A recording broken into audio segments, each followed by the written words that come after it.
Dannya lelah setelah pagi sampai siang mengintari kebun binatang bersarua Nadine dan Kanaya.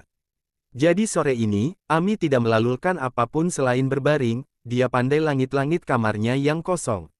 Di samping, Kanaya juga masih pulas, tampaknya betul-betul capek setelah seharian pola bukan main.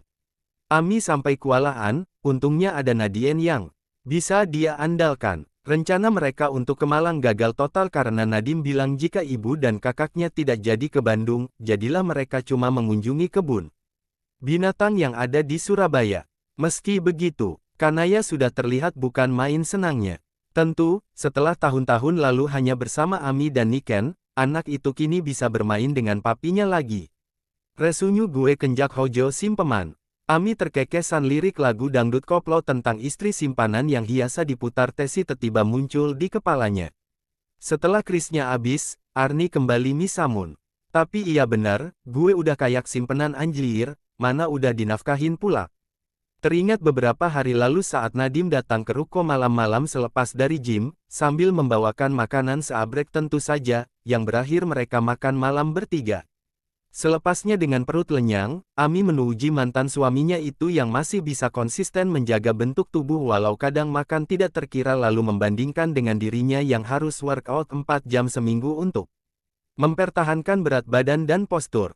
Lalu coba tebak setelahnya Nadim hilang apa? Betul, lelaki itu menawari Ami untuk daftar member di gym yang sama. Nadim juga memintanya untuk kembali ikut kelas pilates dan yoga.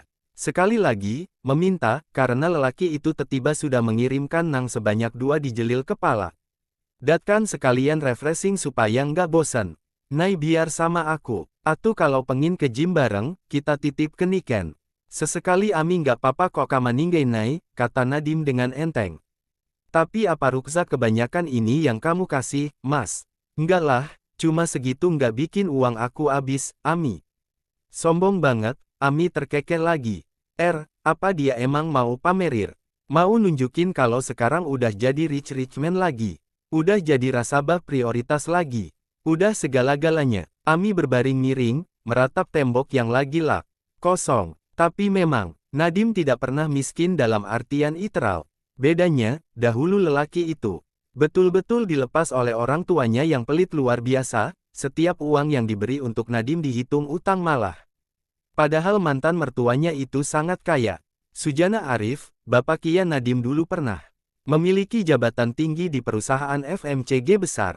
Ineke pun tidak kalah, alih-alih jadi ibu rumah tangga, mantan mertuanya itu memilih mengelola agen perjalanan umrah yang juga masih eksis Mesia Sada tidak seramai dulu. 2H, bapaknya juga punya SPBU Malkarya punya Patirik Walet. Di Malang, di Gresik, di Mojokerto.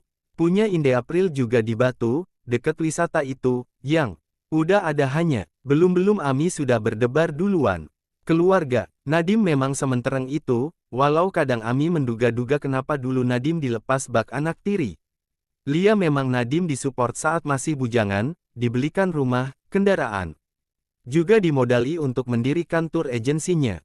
Tapi setelah menikah, saat pacaran dulu, Nadim memberinya 20-an juta setiap bulan. Dipikirnya setelah menikah, Nadim akan memberikan lebih-lebih, nyatanya tidak jauh berbeda. Ya walau itu tidak termasuk dapur dan sekolah Kanaya alias murni uang jajannya. Amni tahu, pendapatan Nadim berkurang banyak. Sebab pabrik walet yang ada di Mojokerto kembali diambil alih oleh Inelse, sementara tour agensinya juga haru merintis dan belum sebesar sekarang. Di situ tentu saja Ami tersinggung, seperti, kenapa? Apakah karena mereka tidak suka Ami? Ingin menghukum Nadim karena sudah menikah dengan Ami. Bahkan Ragamri Nadim betul-betul lumpuh karena pandemi pun, mereka sama sekali tidak menilili itikat membantu.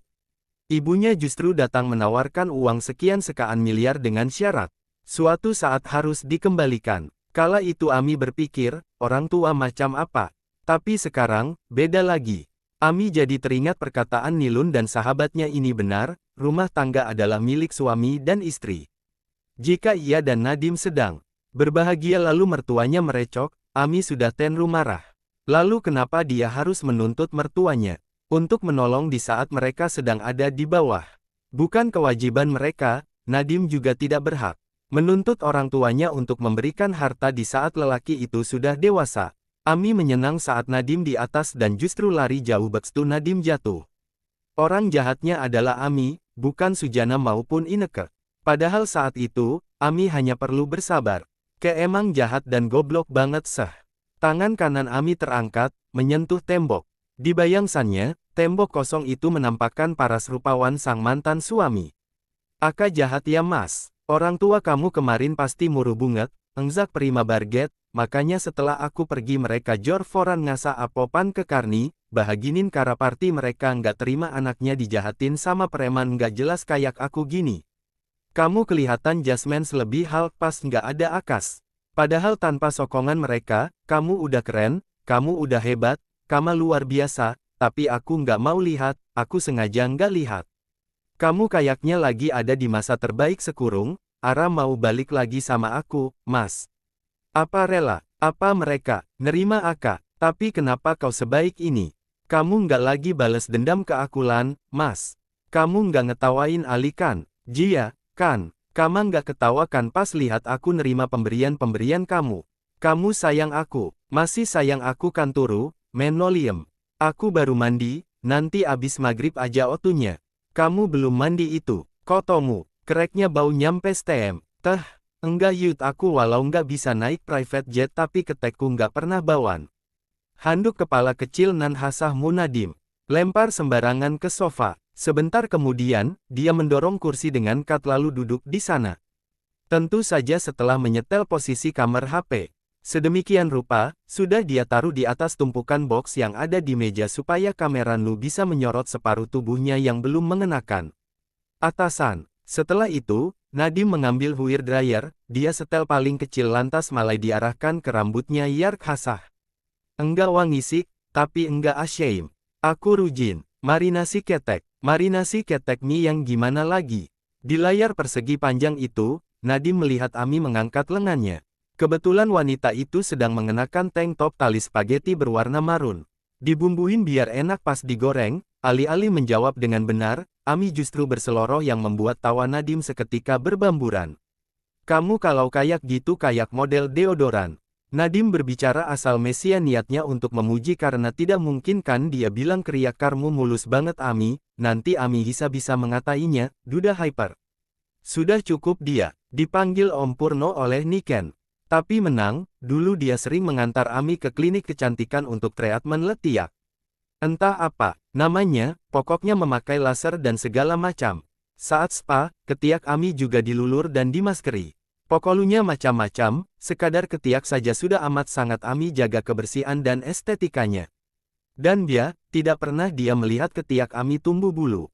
Kayaknya kemarin dia stup dulu begitu-begituan, pikir Nadim. Mengingat tiap kali treatment bisa habis ratusan ribu sampai jutaan. Tapi kan, Nadim baru saja memberikan Ami dana, barangkali bisa dipakai lagi. Semoga, biar dia ser. Jadi ibu tunggal pasti lelah, kan? Akar kayaknya Masal punya akun sosmed sendiri bakal.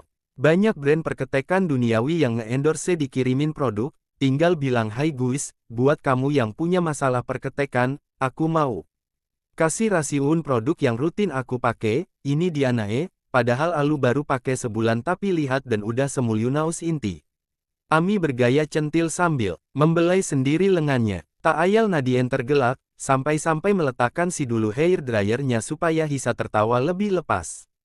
Penipuan konsumen, padahal ketek mulus hasil. Treatment tahunan, makasih ya papilih dulu sering ngarter Marni ke klinik, Ami mengedip manja dan manis. Nadim mengangguk-arguk sekarang, dengan senyum geli yang masih bertahan. Dulu sah tiap kali, Ami berterima kasih manja, dia akan menjawab Yu sayang Fu sambil mencuri ciuman di hihir. Sekarang, tidak lagi. Aku yakin pasti ada aja influencer yang peninsan kayak gitu. Sugar coating produk padahal aslinya yang dipamerin hasil maintenance bertahun-tahun. Nggak emani udah caken genetik. Makunya aku riga pernah beli produk yang overclaim terus kuizu di endorse ruh pada lebay gitu. Nggak percaya aku mu. Tapi aku berdau supaya tetap banyak yang FOMO. Kenapa gitu? Bar all shop sama outlet kamu lartits. Hehehe, aku what followers tokonya udah juta lebih. Keren, lancar terus rezekinya Giarara, kok, kayak istri yang doain suami. Meski begitu, Nadim mengaminkan. Iya, amin. Mau main ke tokonya, nanti ambil aja yang kamu mau. Nadine menjeda sejenak San terpikir sesuatu. Tapi di sana orang-orangnya Mbak Safi kalau mau sama Niken aja, berdua. Aku jajanin. Meski tidak ada orang-orang di outlet itu yang kenal Ami, tapi Nadim yakin Safi sudah memerintahkan entah satu atau dua dari mereka untuk mengawasi barangkali Nadim terlihat bersama perempuan. Kan mampus dia jika terjepret CCTV jalan. Mereka itu orangnya Safi sekali, ya jelas karena lebih banyak berinteraksi dengan Safi daripada Nadim yang padahal berada di satu lasta. Serius, Ami tampak girang. Ambil-ambilin aja yang kamu mau, ajak Nisen tapi buat dia kasih syarat. Nadim menyengir, kadu mau kalau dititipin Kanaya.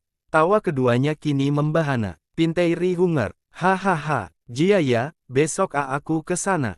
Tapi rame banget ya Pusti Kislim Weekend gini. Iya rame sesek, apalagi seingetku besok ada kedatangan influencer siapa Gina, enkurse produk, kening Nadim mengernyit saat berusaha mengingat Narna yang tertera di file yang minggu lalu dia tanda tangani. Siapa ya, Rin apa Ren gitu, lupa. Kata anak-anak lumayan hits itu. Kesana aja kalau pengin tahu, ada kuis sama Hagi Hampers juga kalau Manu.